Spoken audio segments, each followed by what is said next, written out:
What it's like to negotiate with Russia. I've just finished reading this book, The Finnish-Soviet Armistice Negotiations of 1944.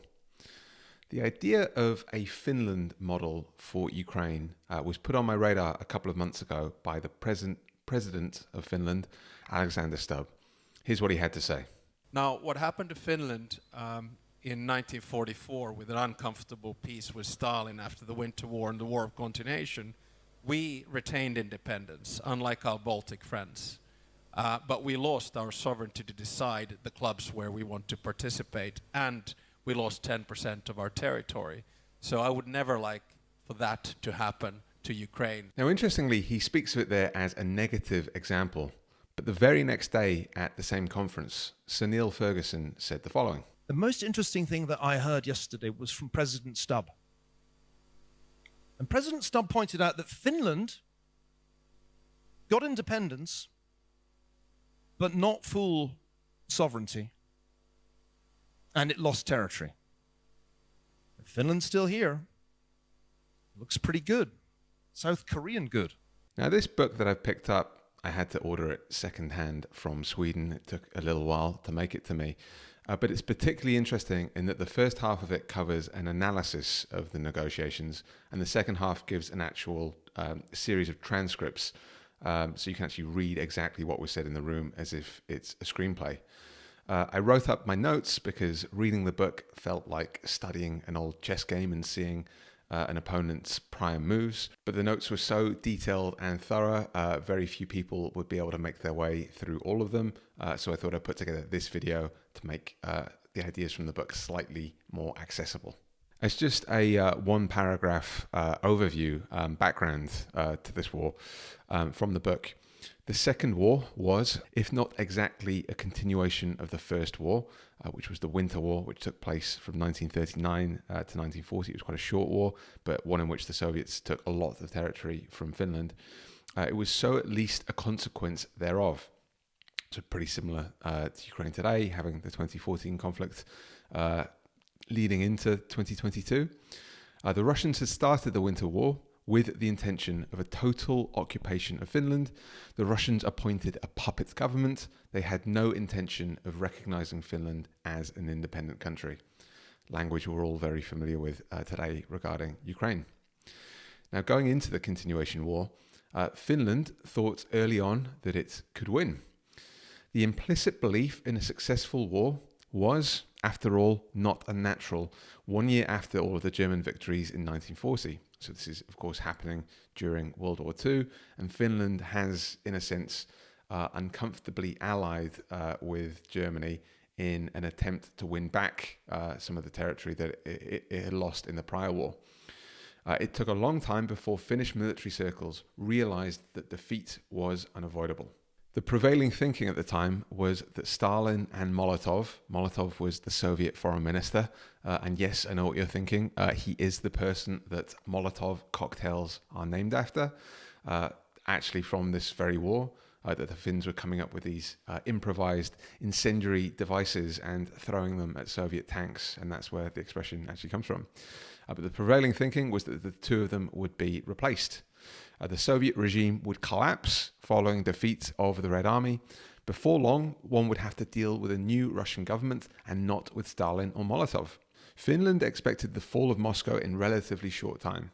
Finland reckoned upon the Russian government to be overthrown. New men would then take over, men easier to deal with.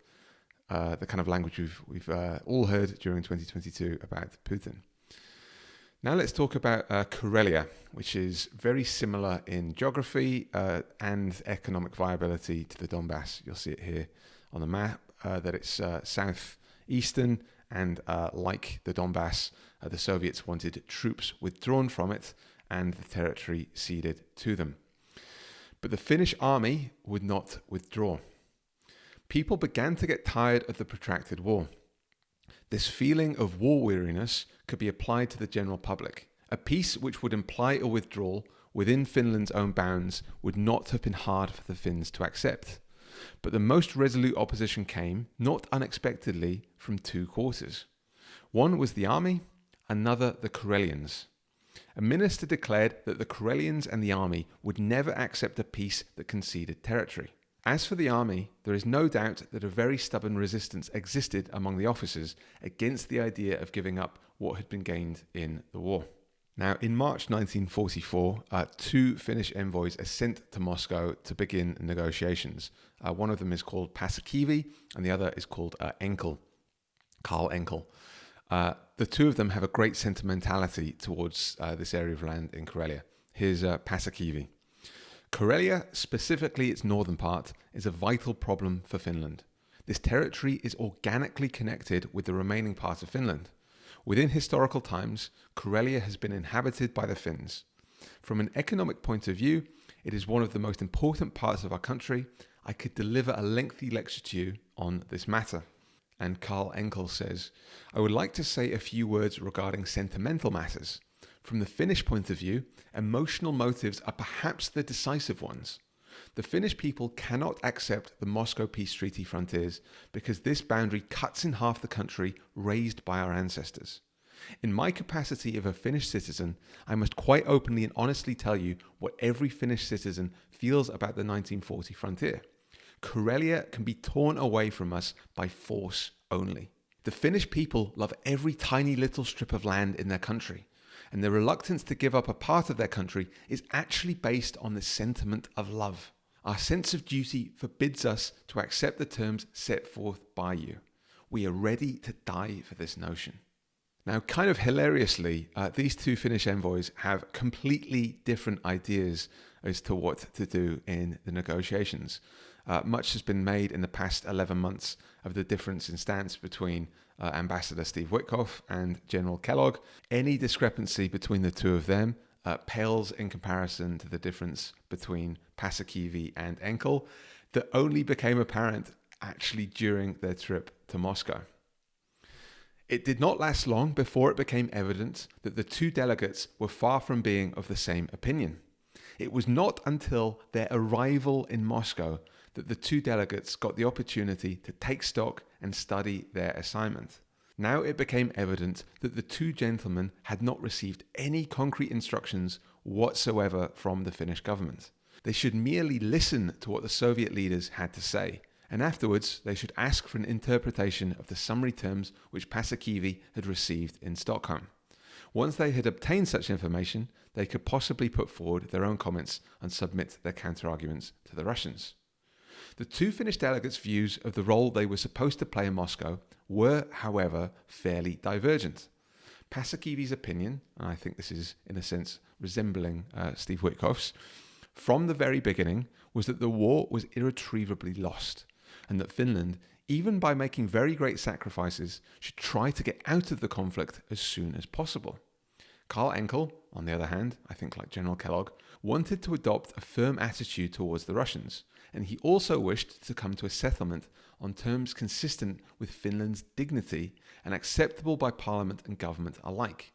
Throughout the discussion, which took place on the very day of their arrival, and which lasted for hours and hours, it became obvious that the two elderly gentlemen had totally divergent views on practically everything connected with their mission. Sharp words were exchanged between them. I don't mean to imply in this that Ambassador Witkoff is in any way elderly, certainly not looking at his travel schedule, going to Europe and the Middle East multiple times, often in the same week, just here reading that quotation verbatim. The two factions drove for very different outcomes. Paasikivi, again analogous in a way to Steve Witkoff, wanted nothing more than to get an elucidation of the Soviet terms, probably in such a way that they could be carried out. Eventually, he would recommend that the Finnish government should accept them. Karl Enkel, again analogous to General Kellogg, wanted to seize the opportunity of presenting counter-proposals to the Russians. And that was anyway the procedure envisaged by Foreign Minister Ramsey, just in this specific instance, perhaps analogous to Secretary Rubio. Ramsey examined the Russian terms and outlined the counter-proposals which should be made by us. To summarize, these counter-proposals amounted to the following points. Finland would give up a part of the Petsamo area, but some of the Russian demands regarding cession of territory of the Karelian Isthmus, again equivalent in my mind to the Donbass, would be opposed.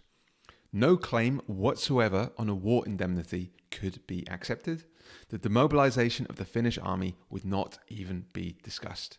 So this to me is very equivalent to reading General Kellogg's term sheet from June 2025. Now, throughout the dialogue, the issue of prestige is fascinating, just how it's mentioned by both sides. Stalin didn't want to look weak to his allies, a passage from the book. As soon as the Soviet Union's allies were informed of the Russian claims of wanting the additional territory in Karelia, it became a matter of prestige for Stalin that these very claims and no others should be carried into effect. And there's a part in the book where Paasikivi has just met with a new US envoy in Moscow. And Paasikivi kind of gives him the lowdown of what it's like to negotiate with Stalin and Molotov, because Paasikivi was actually the Finnish ambassador to Moscow in earlier years. And the US envoy then writes a letter home in which he says, Paasikivi said that in his not less than 50 conferences with Stalin and Molotov, he had learned that prestige meant more to them than anything else. Fascinating then that when Molotov is really driving for demobilization of the Finnish army, Paasikivi himself actually makes an argument about prestige. So this is from the dialogue section of the book. Molotov: the Finnish army should be cut by 50%. Later on, it will have to be brought down to its peacetime strength. Paasikivi: we cannot accept this claim. Demobilization is our internal problem, and it depends entirely on our free will. You cannot exact this from us before the Finnish army has been beaten. Molotov: you are to demobilize at once, first by 50% and later on totally. A separate agreement will be made to this effect. Paasikivi: it is humiliating for us. I thought this line was particularly interesting. He's not saying we're going to be left defenseless and you've invaded us twice. He's saying this is humiliating. He continues, do you really believe that we will attack you immediately after the peace treaty has been signed? And in response to Finland making a very small face-saving request on territory, Molotov kind of takes this as a personal affront. No one in the Soviet Union would understand why Finland should obtain after the war a better frontier than the 1940 boundary. Don't you realize that we have enough power to protect our frontiers? It would be absurd if Finland, on the strength of the war, could force the Soviet Union to modify its frontiers. Now, the book details two separate series of talks. The first is in March 1944, the latter in September 1944. The March talks get close, but they break down chiefly because of this territorial demand for Finland to withdraw, and Finland unanimously rejects those terms. I fear this is where we might be today, analogizing with Ukraine. That Ukraine is just going to reject the terms of withdrawing from the Donbass. In the Finnish example, this led to a massive Russian offensive, and within 3 months, Finland, in a sense, was begging Moscow to be able to come back to the negotiating table. In this intervening period, a new Finnish president is appointed. Interestingly, there is not a popular election, but this is done by an exceptional parliamentary procedure.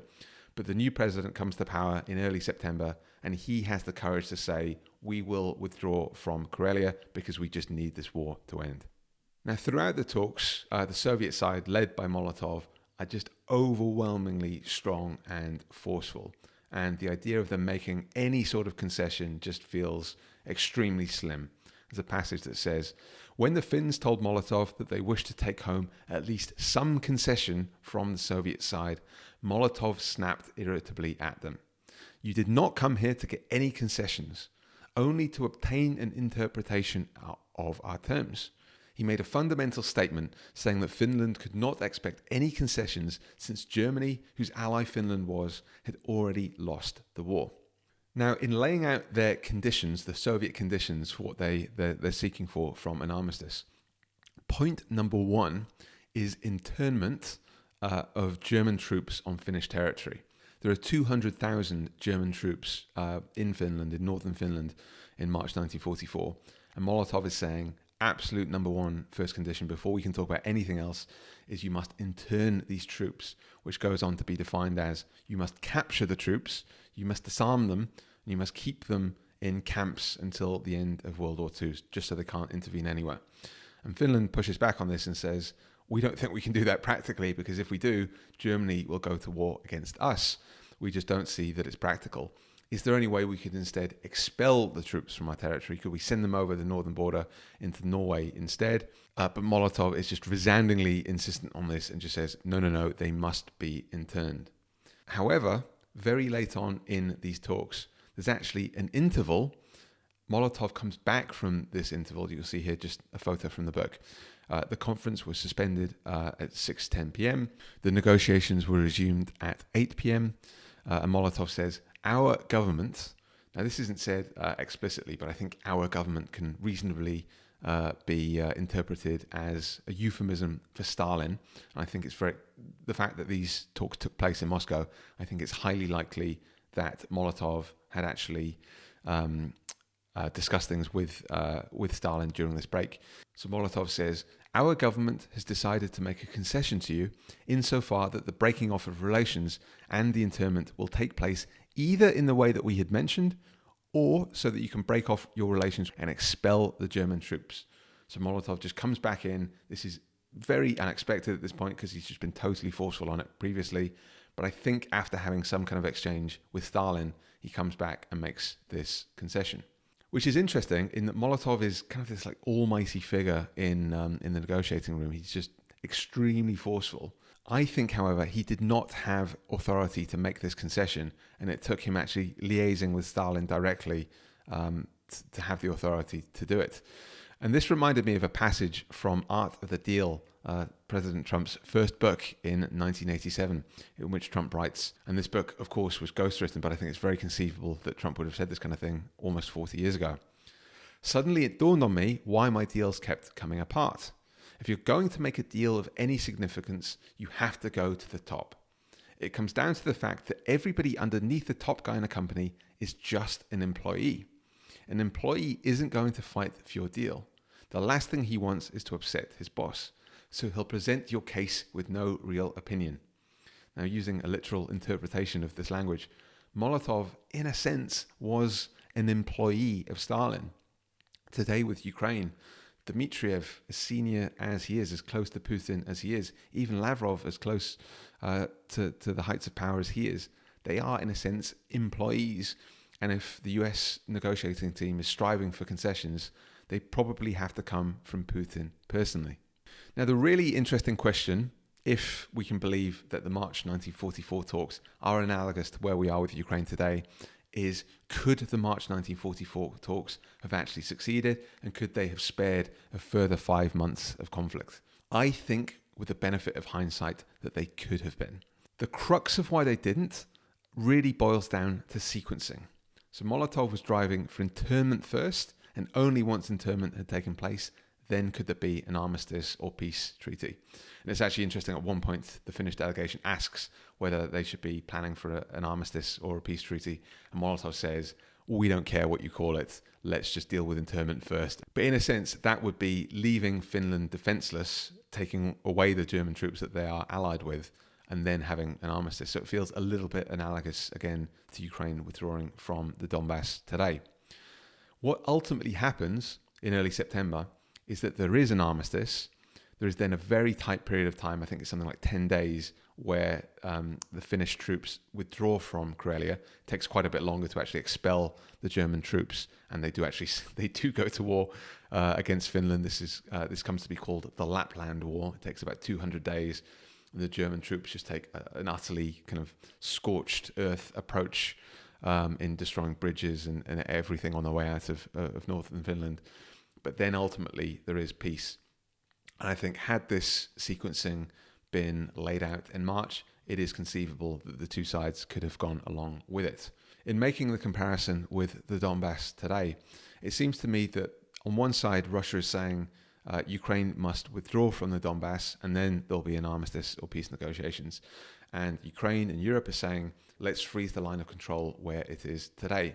And I think the middle ground, the kind of equivalent of what ultimately happened with Finland, step one, there is an armistice, but with the condition that Ukraine very shortly thereafter will withdraw from the Donbass.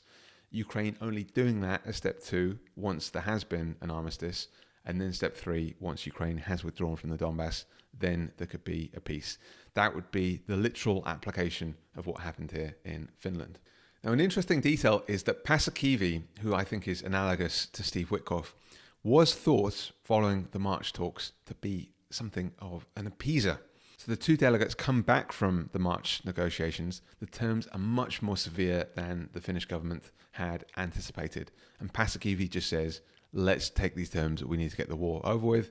This makes him deeply unpopular. But in very short order, within 3 to 5 months, Paasikivi is massively vindicated, and he actually goes on in very quick time to become the Finnish Prime Minister.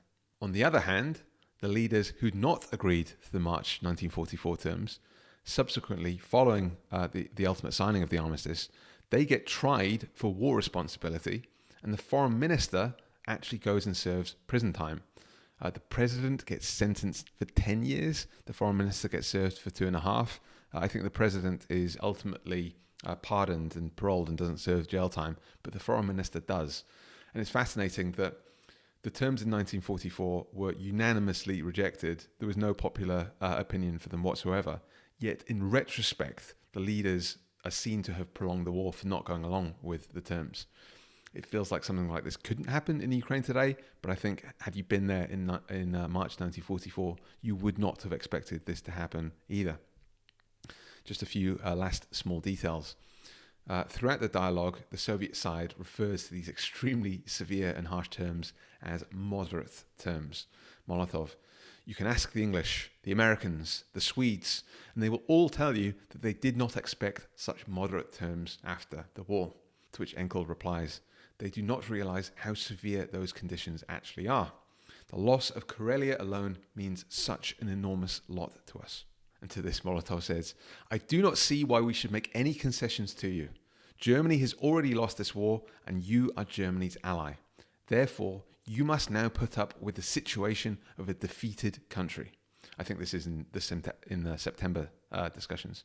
In spite of this, we have set before you such terms which every unprejudiced person is bound to consider as being exceptionally moderate. The Soviet Union's forces are not exhausted. No one can dictate any terms to us. I repeat once more that we have plenty of forces. Another interesting detail is that in the September talks, all 4 Finnish delegates signed the agreement. The armistice agreement was signed in Moscow at noon on the 19th of September 1944. On behalf of Finland, the agreement was signed by all 4 delegates, and two of the 4 are Finnish cabinet members.